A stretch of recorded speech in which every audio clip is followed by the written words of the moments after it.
이 영어의 아이를 낳는 출산의 과정을 보면 그 설명들이요, 이 성서적인 의미를 많이 담고 있죠. 그리고 또 민간 설화의 이야기들도 담고 있습니다.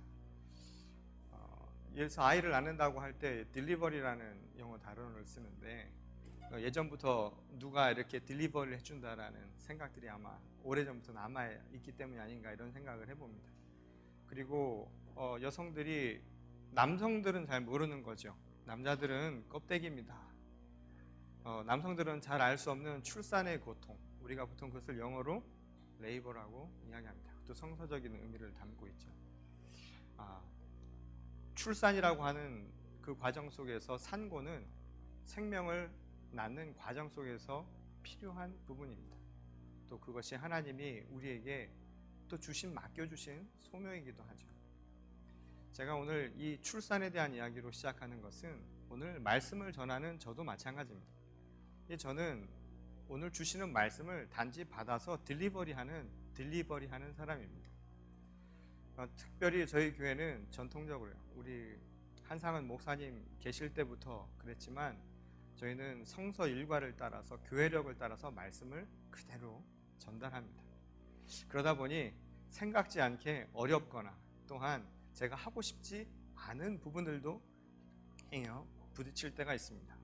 그러나 그 딜리버리를 하라는 하나님의 말씀을 붙들고 하나님의 말씀을 전하면 그것을 통해서 우리가 함께 산고의 고통을 겪어가는 겁니다.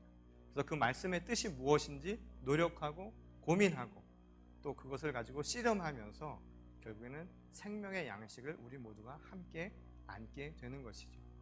오늘 우리가 읽은 이 본문의 말씀이요, 극단적인 내용입니다. 예수께서 왜 극단적인 비유를 통해 이런 말씀을 하셔야만 했을까? 우리가 이야기를 하면서 그 말씀을 나누면서 그 이유를 한번 찾아보려고 합니다. 오늘은요, 제가 다소 이 어려운 이야기를 여러분들과 함께 하려고 합니다. 여러분들에게 이 딜리버리 하는 제 입장에서 여러분들에게 부탁을 드리고 싶은 것은요, 오늘 이 시간 귀를 한번 열어봐 주시기 바랍니다. 마음의 문을 열고요, 오늘 여러분 손에 성경을 펴시고 성경의 말씀을 묵상하면서 오늘은 말씀의 의미를 우리가 살펴보려고 합니다. 왜냐하면 오늘의 본문 말씀은 아주 이해하기 어려운, 그래서 성서학자들도 가장 난해한 구절로 꼽은 말씀 가운데 하나입니다. 아마도 이해하기가 쉽지 않을 겁니다. 그런 의미에서 오늘 이 본문을 통해서 오늘 우리들에게 생명의 양식으로 주신 말씀의 의미를 저와 여러분 모두가 함께 나눌 수 있기를 바랍니다. 오늘 본문 말씀은요, 누가복음 16장 1절부터 13절까지의 말씀인데 3개의 단락으로 구성되어 있다라고 저는 그렇게 구별을 해보았습니다. 그 3개의 단락은 첫 번째 1절부터 7절까지의 말씀입니다. 여러분 성경을 보시면 1절부터 7절까지의 말씀은 바로 예수께서 행하신 비유의 말씀입니다. 불의한 청직이라고 잘 알려져 있는 하나의 비유 이야기입니다. 그리고 8절부터 12절까지의 두 번째 단락은 무슨 이야기냐면 그 비유를 설명해 놓은 겁니다. 이 비유가 무슨 뜻인가를 해설해 놓은 이야기인 거죠. 그리고 마지막 13절은 이 전체 1절부터 13절까지의 이야기를 설명하는, 다시 말해서 왜 이야기를 하셨는지 그 의도와 목적에 대한 내용임을 알게 됩니다. 전체로 오늘 이 이야기의 구성은 이렇게 3단락으로 되어 있음을 보게 됩니다. 그래서 우리가 이 이야기를 분명하게 알기 위해서는 바로 마지막 절 13절의 목적을 그리고 그 의도를 살펴보면 이 말씀의 전체적인 의도를 우리가 파악하게 될 겁니다. 이 마지막 13절의 이야기는 우리에게 무엇을 이야기하고 있습니까? 그 13절은 바로 두 주인을 섬길 수 없다. 한 집에 종이 두 주인을 섬길 수 없다라는 이야기를 합니다. 그러면서 이야기하시기를 하나님과 재물, 이 둘을 섬길 수 없는 대상으로 이야기를 하고 있습니다. 우리가 이 이야기를 들으면 여러분 먼저 무슨 생각부터 들으세요? 마음속으로 그런 생각 들지 않습니까? 이왕이면 둘 다는 안 됩니까? 솔직한 마음 아니세요? 도랑치고 가재 잡고 이왕이면 이쁜 게 괜찮고 돈 많은 게 좋고 이게 우리들의 솔직한 생각 아닐까요? 믿으면 하나님 잘 믿으면 재물이랑은 상관없이 살아야 됩니까? 천만의 말씀이죠. 그 이야기를 하려는 게 아닙니다. 이 이야기는 아주 극단적인 비유를 우리에게 하고 계시는 것을 우리가 보게 된다라고 제가 처음에도 이야기한 것처럼 이 이야기의 두 주인 바로 하나님과 재물은 특정한 무언가를 상징하고 있음을 보게 됩니다. 대표한다라는 이야기죠. 무슨 이야기냐? 이 이야기는 바로 제자들에게 하신 말씀입니다. 제자들에게 내가 너희에게 가르치는 말씀인데 이 세상을 살아가는데 너희가 두 가지 선택이 있다. 하나는 무엇인가? 바로 하나님이라고 하는 하나님 나라의 방식을 가지고 살아가느냐 아니면 재물로 대표되는 세상의 방식을 가지고 살아가느냐 이 두 가지 선택이 우리에게 있다라는 사실을 이야기하고 있다는 겁니다. 다시 말해서요. 이 두 주인은 우리가 삶의 우선순위를 결정하는 아주 대표적인 키워드라는 말씀입니다. 곧 하나님 나라의 논리가 있습니다. 하나님 나라의 법칙이 있습니다. 이게 하나님 나라를 살아가는 사람들의 방식입니다. 반면에 세상을 살아가는 세상의 법칙이라는 게 있다는 겁니다. 흔히 재물이라고 하는 이 재물과 관련된 세상의 논리라는 것이 분명히 있다는 것이죠. 그런데 우리가 판단하기에는 현실을 살아가면서 이 두 가지를 병행하면서 살아갈 수 있을 것 같지만 극단적인 순간에는 궁극적인 순간에는 우리는 어떤 것 하나를 선택해야만 한다는 겁니다. 그러면서 오늘 본문 말씀은 의도를 갖고 있죠. 그 의도는 무엇입니까? 제자들에게 비록 너희의 몸이 이 땅을 살아가지만 너희가 선택해서 살아가야 할 것은 세상의 것이 아니라 바로 하나님 나라의 자녀로 하나님 나라를 살아가는 그 방식을 가지고 살라고 하시는 말씀이 그 안에 담겨져 있다는 거예요. 여러분 십자가의 도를 따르라는 거예요. 하나님 나라의 방식을 따르라는 겁니다. 하나님 나라의 법칙대로 살아가라는 겁니다. 여러분 하나님의 자녀는 하나님 나라의 자녀들 아닙니까? 그러니 그 시민이 로마의 법을 따라야 하는 것처럼 하나님 나라의 시민이라면 하나님 나라의 방식을 따르는 것은 당연한 이치라는 것을 우리에게 이야기하고 있다는 것입니다. 바로 이러한 목적과 의도를 가지고 예수께서 1절부터 7절에서 다시 그것을 비유로 하시는 말씀입니다. 흔히 불의한 청지기의 비유라고 알려져 있는 말씀이죠. 오늘 본문 말씀 1절에서부터 7절 말씀을 보십시오. 1절부터 7절까지의 말씀은 무슨 이야기가 있습니까? 어느 한 마을에 청지기가 있습니다. 그 청지기라고 하는 것은 주인의 땅이나 주인의 재물을 가지고 그것을 운영하는 매니지먼트를 하는 사람입니다. 흔히 집사라고도 이야기를 하죠. 그런데 이 집사에 관련된 이 청지기에 관련된 좋지 않은 소문이 돌지요. 그러자 주인이 그를 찾아가서 결정한 내용을 이야기합니다. 그 내용이 무엇이었습니까? Fire. 너 해고한다 라는 이야기입니다. 더 이상 너를 데리고 같이 할 수 없다. 그래서 그를 해고를 하죠. 그를 해고를 하자 그때 이 청지기가 무슨 생각을 합니까? 옳거니 이왕 이렇게 된 거 한번 막아보자. 그래서 이왕 이렇게 된 것 사람들에게 민심이라도 얻어야 되겠다. 그래서 주인에게 빚진 사람들을 불러다가 그 장부를 어떻게 합니까? 다 빚을 탕감하듯이 줄여주죠. 빚을 줄여준다 이야기입니다. 어떻게 보면 이것은 사문서를 위조한 위조에 해당되는 것입니다. 그런 이야기가 바로 예수님의 비유에 해당되는 내용입니다. 1절부터 7절까지는 바로 그 이야기를 하고 있죠. 결과적으로 불의한 청지기라고 붙은 이 제목, 그 제목처럼 이 청지기는 자기의 주인의 재산을 자기 마음대로 이용한 사람의 내용임을 우리가 분명히 알게 된다는 겁니다. 자, 그러면 우리가 아까 13절에서 이야기한 목적과 의도를 가지고 이 말씀을 이해하는데 전혀 문제가 없다 이 말입니다. 그렇지 않습니까? 이거 불의한 사람이니까 우리한테 이 이야기는 뭡니까? 이렇게 살지 말라라고 하는 이야기처럼 들리지 않나요? 당연히 여러분들은 그렇게 생각을 할 겁니다. 그런데 놀랍게도 우리를 당황스럽게 만드는 말씀이 바로 8절에 나옵니다. 여러분 8절을 보십시오. 8절에 뭐라고 쓰여 있습니까? 주인이요 갑자기 칭찬을 하는 겁니다. 칭찬하는 겁니다. 이 불의한 청지기가 잘했다고 칭찬을 하는 겁니다. 도대체 이게 무슨 뜻일까요? 왜? 주인은 그가 잘했다라고 칭찬을 했을까요? 이게 오늘 우리들이 갖는 질문입니다. 오늘 이에 대한 해답을 여러분들과 함께 찾아보려고 합니다. 오늘 우리가 가진 단서는요, 이게 전부입니다. 이걸 가지고 왜 그랬는가를 한번 찾아보려고 합니다. 그리고 저는 그걸 통해서 불의한 청지기가 우리가 생각하듯 불의한 사람이 아닐 수도 있다는 사실을 여러분과 함께 찾아보려고 합니다. 그 단서가 되는 내용은요, 1절에 나와 있습니다. 이 1절의 말씀은 유일하게 배경이 된 사건이죠. 이 이야기의 배경이 된 내용이 무엇이었습니까? 이 사람이 곧 청지기가 옳지 못하다라고 주인에게 알려줌으로써 이 사건이 발단된 거 아닙니까? 곧 1절이 모든 내용의 출발점임을 보게 된다는 거죠. 근데 1절의 말씀을 보면 이런 말이 나옵니다. 그 첫 번째 단서, 낭비한다라는 이야기였습니다. 여러분, 청지기가 왜 이 주인한테 해고가 됐냐 하면 그 첫 번째가 이 낭비한 건 때문이에요. 근데 이 낭비한다라고 하는 이 말을요, 헬라어 원문, 그리그로 찾아보면 말씀이 좀 다릅니다. 그 말씀의 의미가 디아스코르피소라는 단어를 사용하고 있습니다. 이게 원어입니다. 실제로 쓰여져 있는 원문입니다. 근데 이 디아스코르피소라고 하는 이 단어는 원래 무슨 뜻이냐면 키질을 한다라는 뜻입니다. 키질. 여러분, 키질이라는 게 뭔지 아세요? 곡식을 올려놓고선 채질을 하는 겁니다. 선별을 하는 거죠. 곡식과 결을, 나달과 그렇지 않은 것을, 껍데기를 구별해내는 게 키질을 하는 거죠.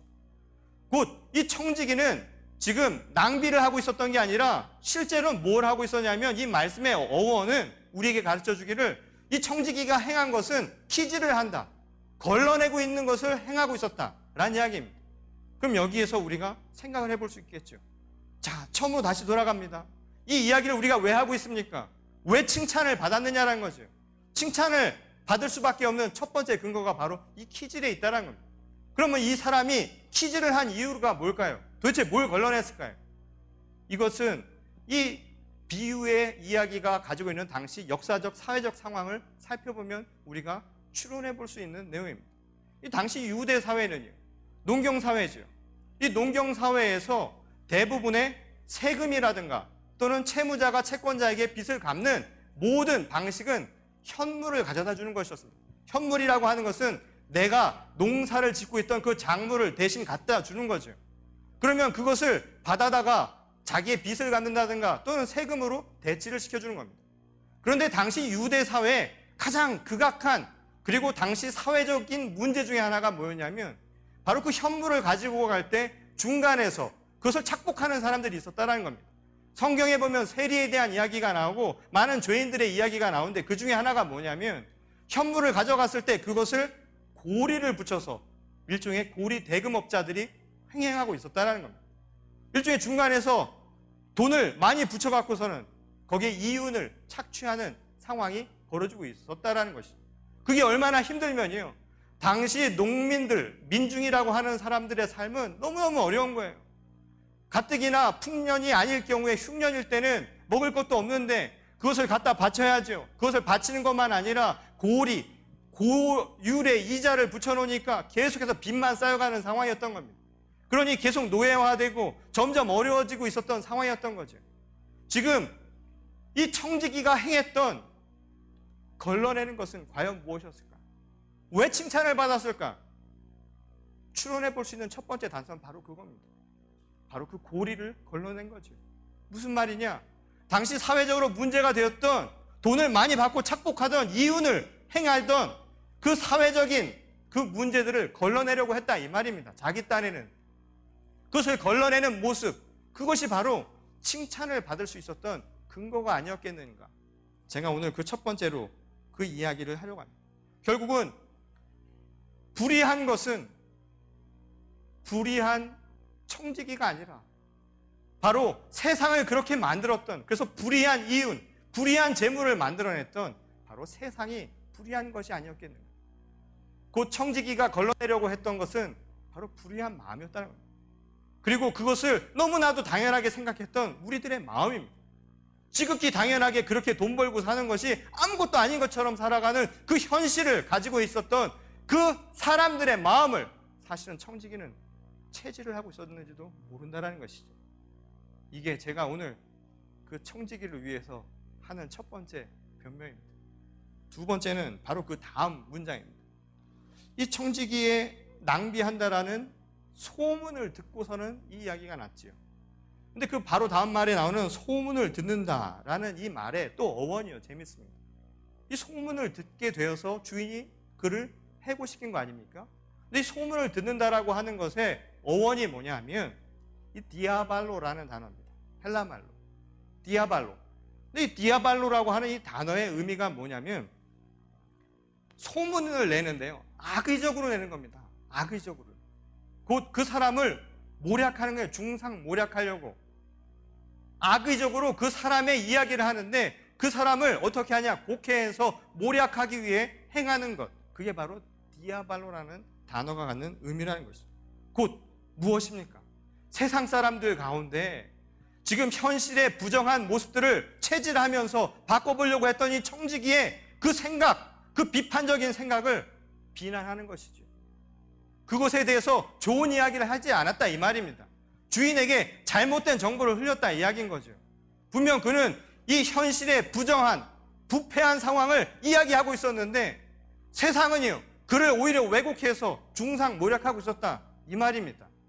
이것이 바로 불의한 청지기가 갖는 또 다른 모습이죠. 여러분 이런 현실들 보지 않습니까? 오늘날도요, 옳은 것, 바른 것을 바로잡기 위한 사람들이요 고통받는 현실들이 있습니다. 언론이 그렇지 않습니까?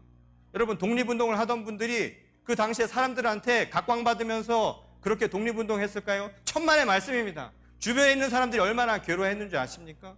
왜 가만히 있으면 될 걸 왜 그렇게 이야기를 해서 세상을 이렇게 힘들게 만드냐고 그들의 마음을 찔렀던 게 세상 사람들입니다. 여러분 모세가 그의 백성들을 데리고 출애굽했을 때 백성들이 뭐라고 얘기했는지 아십니까? 내가 배불리 먹고 살 수 있는데 무슨 이유로 나를 여기까지 끌고 왔느냐고 그를 타박하고 비난했던 게 바로 세상 사람들의 모습입니다.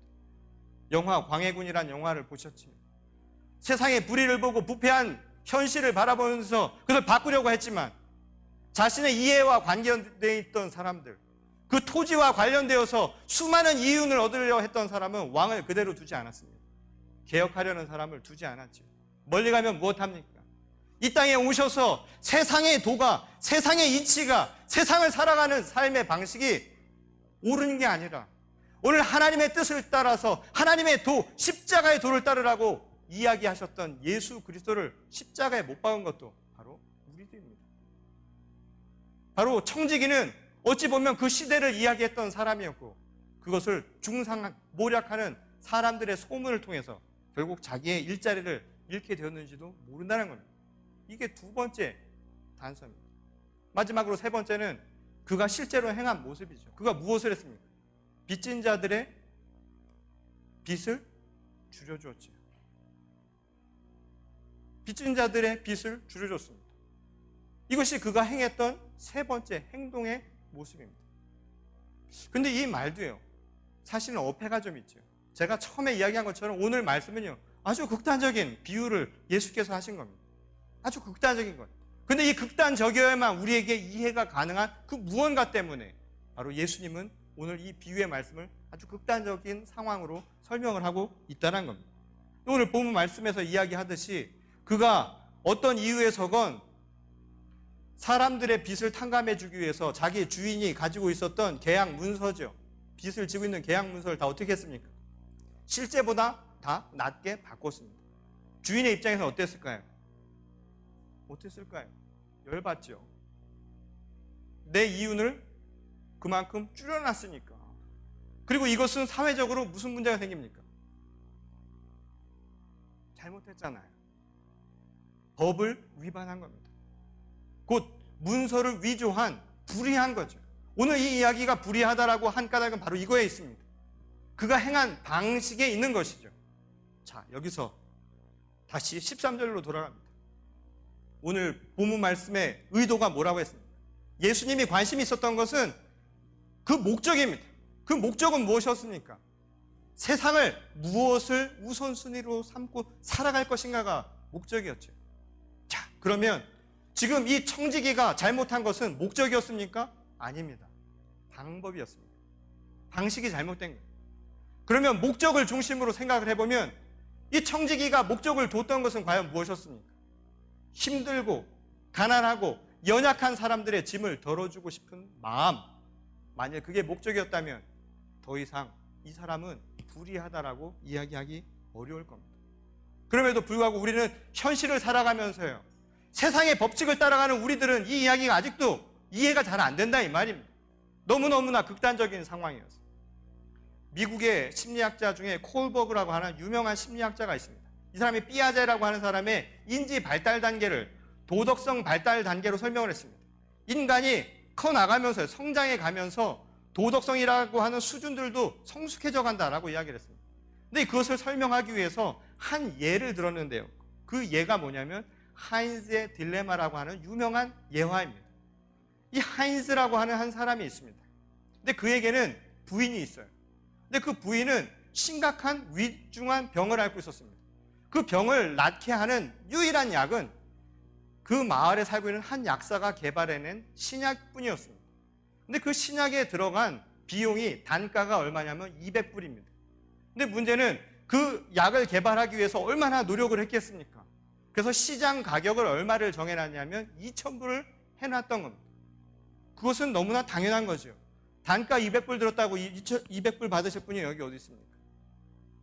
그런 분은 없을 거예요. 2,000불로 해놨습니다. 근데 문제는 하인즈에겐 그럴 만한 돈이 없었던 거죠. 그래서 그가 사람들에게 빌리고 얻고 해서 총 모은 금액이 다 얼마였냐면 1,000불이었습니다. 1,000불. 그럼 얼마가 모자라요? 1,000불이 모자라죠. 그래서 그가 그 약사를 찾아갑니다. 약사를 찾아가서 부탁을 하죠. 나에게 가진 총액이 1,000불이니까 나에게 1,000불만 받고 주시던가, 아니면 인정을 봐서 주시던가, 아니면 내가 추후에 어떻게 해서든지 1,000불을 갚겠습니다 라고 이야기를 합니다. 그러자 그 약사가요, 거부를 하죠. 거절을 합니다. 이 약은 2,000불이니까 2,000불을 만들어 오십시오. 방법이 없었던 그 하인즈가 선택한 방법은 무엇이었겠습니까? 그날 저녁에 그 약국에 들어가서 몰래 그 병을 훔쳐왔습니다. 그리고 자신의 부인을 낫게 했지요. 이게 바로 하인즈의 딜레마라고 하는 예화의 전부입니다. 근데 이 콜버그라고 하는 사람이 이 이야기를 하면서 무슨 말을 하냐면, 인간이 성숙되면요, 자기만 아는 게 아니라 다른 사람들도 알게 되죠. 그러면서 만들어진 게 뭐냐면 사회 계약도 만들어지고 사회적인 제도들이 선다라고 이야기를 합니다. 그래서 사람들이 법에 대한, 함께 살아가는 질서에 대한 가치를 깨닫게 된다라는 거예요. 법의 가치. 이게 성숙한 사회의 모습이죠. 오늘날 툭 하면 법대로 합시다, 법대로 합시다. 법 안 지킨다, 법 안 지킨다, 이런 이야기 하잖아요. 그 법이라고 하는 게 성숙한 사회를 보여주는 척도라는 겁니다. 근데 이 콜버거는요, 이것 위에 더 수준이 높은 성숙한 모습이 있다라고 얘기합니다. 도덕 발달 단계 최상위에 해당되는 게 있다는 겁니다. 그게 뭐였는가? 바로 보편적인 생명에 대한 가치입니다. 법도요, 생명을 넘어설 수는 없다 이야기입니다. 그러면 이 이야기는 무슨 이야기를 행하는 줄 아십니까? 목적이 수단을 넘어설 수도 있다는 것을 설명해 준다 이 말이죠. 당시 청지기가 실수했던 것은 무엇입니까? 불의했던 까닭은요, 율법이라고 하는 당시 세상적인 판단을 어긴 것이죠. 세상을 살아가는 법칙을 어겼다 이야기입니다. 그래서 불의하다, 잘못했다라고 이야기를 하죠. 그런데 하나님 나라의 법칙의 더 최우선순위가 뭔 줄 아십니까? 그것은 세상을 살아가는 방식과는 좀 다릅니다. 그 위에 더 높은 것이 있습니다. 바로 하나님이 주신 생명이라는 이야기인 거죠. 생명을 위해서, 그 목적을 위해서 때로는 율법도 넘어설 수 있다는 것. 그게 바로 예수님 말씀 아니었습니까? 당시 율법을 가지고 많은 사람들을 죽였다 살렸다 했던 바로 그 현실에 대해서 비판하신 게 누구였습니까? 바로 예수님입니다.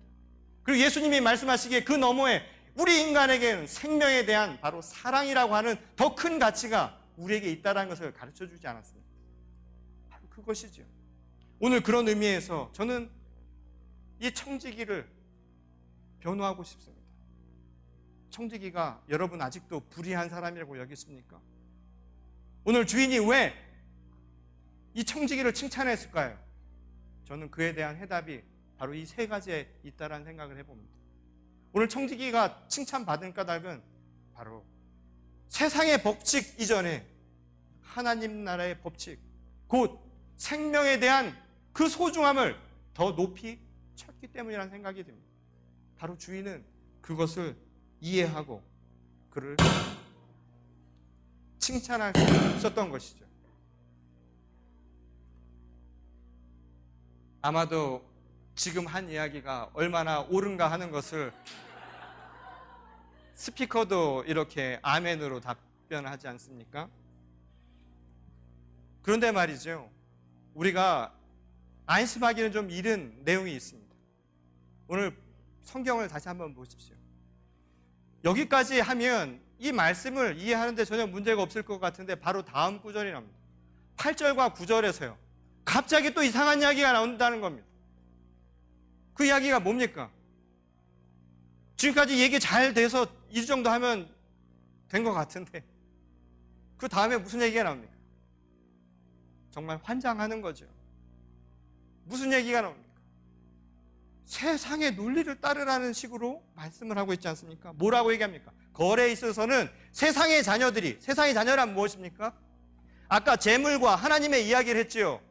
세상의 자녀라고 하는 것은 재물을 우선순위로 두는, 다시 말해서 세상을 살아가는 방식이 우선순위인 사람들입니다. 그 사람들이, 빛의 자녀들, 하나님 나라의 방식, 십자가의 도를 따르는 사람보다 낫다라는 얘기예요. 무슨 얘기야? 그렇게 하라는 건가? 그렇게 따르라는 얘기예요? 그래서 이것을 듣고선 많은 교회에서도 그렇게 얘기하지 않습니까? 네? 그리고 우리가 그렇게 받아오지 않았어요. 예수 잘 믿으면 재물도 생겨난다고. 놀랄 소리입니다. 그러니까 우리가 이 말씀을 다시 한번 잘 생각을 해봐야 되는 거예요. 그럼에도 불구하고 왜 세상 사람들이 더 슬기롭다라고 이야기를 하셨을까? 거기다가요, 바로 그 다음 절에는 더한 얘기가 나오죠. 무슨 얘기를 합니까? 재물로 친구를 사귀라고. 이게 무슨 소린가? 얼마나 고통스러운 구절입니까? 좀 쉽게 좀 써가지고 이해하게 하시면 얼마나 좋을까요? 이렇게 어렵게 하니 우리가 믿기도 어려운 것 아니겠습니까? 첫 번째 이유를 한번 볼까요? 왜 그런가? 거래는 세상의 자녀들이 하나님 나라의 자녀들, 빛의 자녀들보다 슬기롭다라고 한 이유가 뭘까요? 자, 목적을 한번 생각해 보십시오. 재물을 목적으로 하는 사람들은 목적이 뭘까요? 세상을 살아가는 목적은 뭘까요? 재물을 목적으로 하는 사람, 경제 행위를 한번 생각해 보십시오. 오늘 이 청직이라고 하는 말이요, 이카나미란 말입니다. 우리 오늘날 영어로 바꾸면 경제란 뜻이에요. 예? 여러분, 경제 핵심이 뭐예요? 재물 가지고 여러분들이 재물을 목적으로 삼는 사람은 뭐가 목적입니까? 이윤을 획득하는 거죠.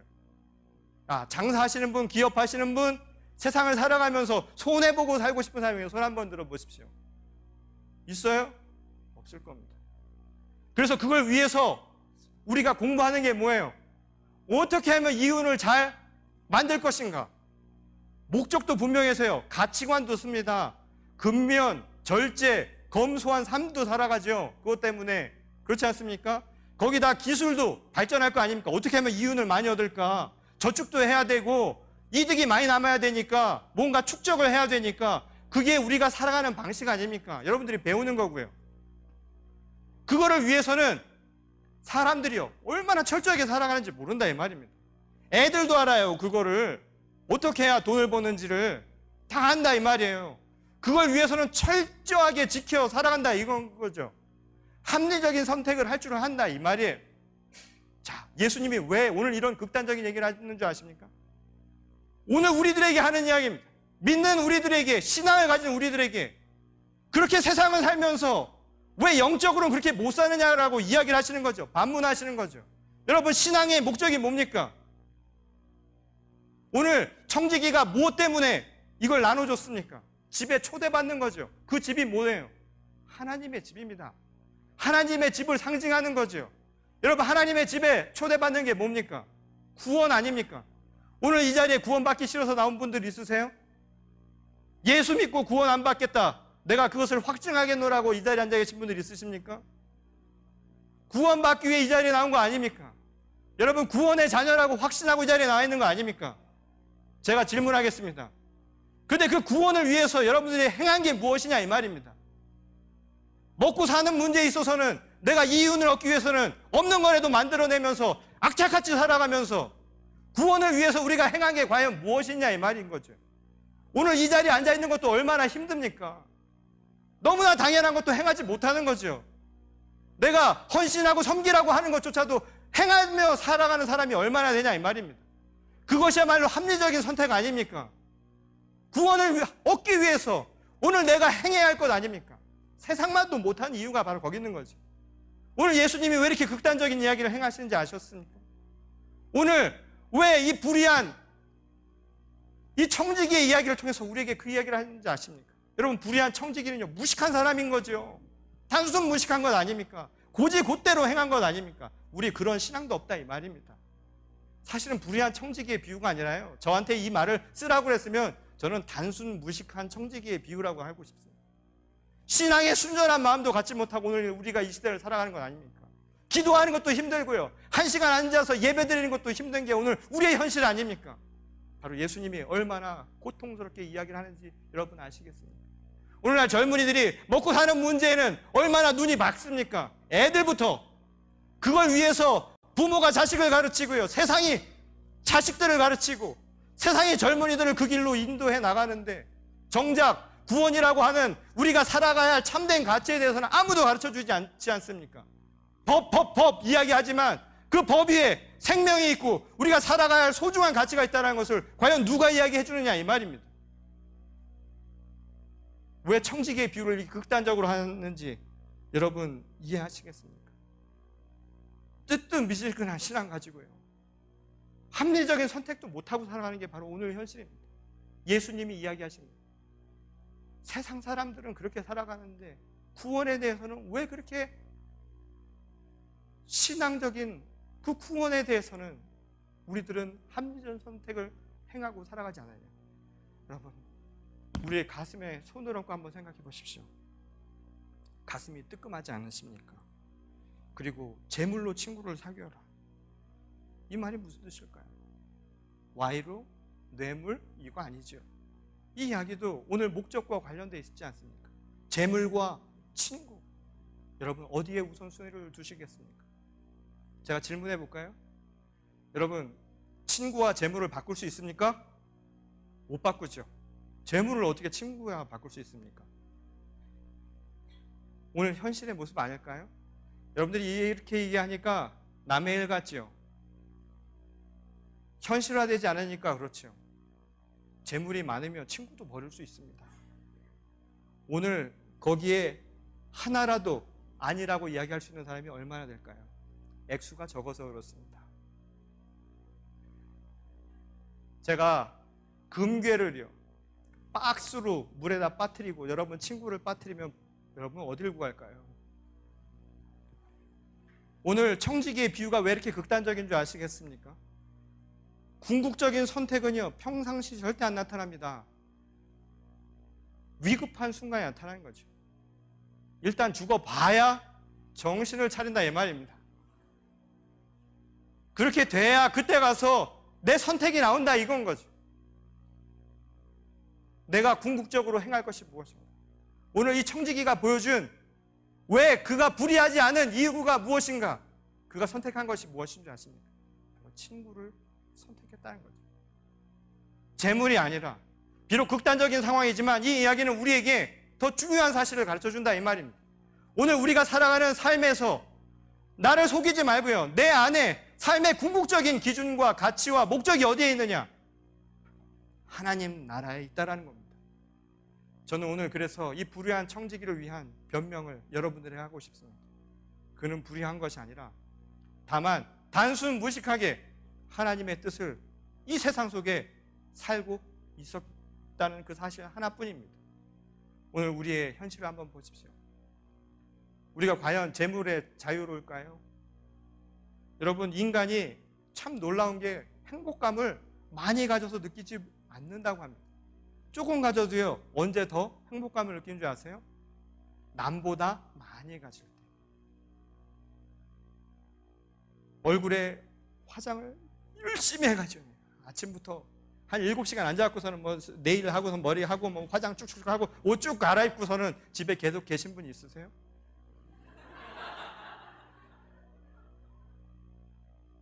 대개 그런 분들은 머리에 꽃이 있을 거예요. 엄청나게 돈을 많이 벌었어요. 자동차 페라리 이런 거 가지고서는. 강원도 어디 두메 산골에 가서 수렵 채취 어로 생활을 하는 사람 보셨습니까? 그렇게 안 살아요. 우리의 삶의 모습들 한번 보십시오. 우리가 정말 이 시대를 살아가면서 무엇을 가지고 살아가냐 이 말입니다. 극단적인 상황인지 모르지만 우리 안을 한번 들여다보십시오. 내가 정말 신앙을 위해서 오늘 정말 합리적인 선택을 한 가지라도 행하면서 살아가느냐. 마치 내가 선심 쓰듯이 자기를 위한 것이 아닌 것처럼 살아가는 게 오늘 우리의 신앙생활의 모습 아니었을까요? 오늘 이 주일에 여러분들에게 나는 과연 불의한 청지기가 그 모습이 내 안에 살아있는가? 여러분 질문해 보십시오. 오늘 이 비유가 우리에게 가르쳐주는 말씀입니다. 다소는 투박하고 극단스럽게 오늘 이 말씀을 우리에게 전하고 계시지만 예수님이 오늘 우리에게 피를 통하면서 하고 싶은 말씀의 의미가 무엇이었을까요? 여러분 정신 차려야 됩니다. 구원의 확신을 가지고 살아가는 우리들이 오늘 구원을 받은 하나님의 자녀로 이 시세에, 이 세상 속에 하나님의 뜻을 실천할 수 있는 우리가 될 수 있기를 바랍니다. 그리고 여기 있는 젊은이들이요, 세상을 변화시켜야 됩니다. 우리가 여기서 모조 타고 이렇게 젊은이들 불러다가 같이 예배를 합니까? 예? 식욕이 이렇게 대단한 사람들을 우리가 같이 하는 이유가 무엇입니까? 먹고 마시고 이거로 끝나는 게 아닙니다. 여러분들이요, 오늘 생명의 양식을 머릿속에 집어넣고 내 가슴을 뜨겁게 해서 오늘 세상 속에서 재물이 주인된 이 현실을 바로 여러분들이 변화시키는 겁니다. 그리고 우리가 그걸 위해서 함께 일하는 것이죠. 어느 분이 그런 이야기를 하더라고요. 저는 그런 희망을 갖습니다. 저는 우리 가운데요, 대한민국과 이 미국을 이끌어갈 지도자들이 나올 줄 믿습니다. 그래서 그들이 재물이 주인된 세상이 아니라 이 시대를 변화시키는 참된 하나님의 나라를 바로 이 땅 가운데 실현시키게 될 줄 저는 그렇게 믿습니다. 그리고 저는 오늘 우리가 바로 그것을 위해 쓰임받는 도구요, 부름받은 주님의 종이라고 믿습니다. 오늘 우리 서로 간에 그 믿음을 가지고 나가십시다. 그리고 구원의 그 길을 향해서 세상을 살아가는 참된 의미를 다시 한번 회복하는 저와 여러분 모두가 되시기를 주님의 이름으로 간절히 축원합니다. 우리 다 같이 기도하겠습니다.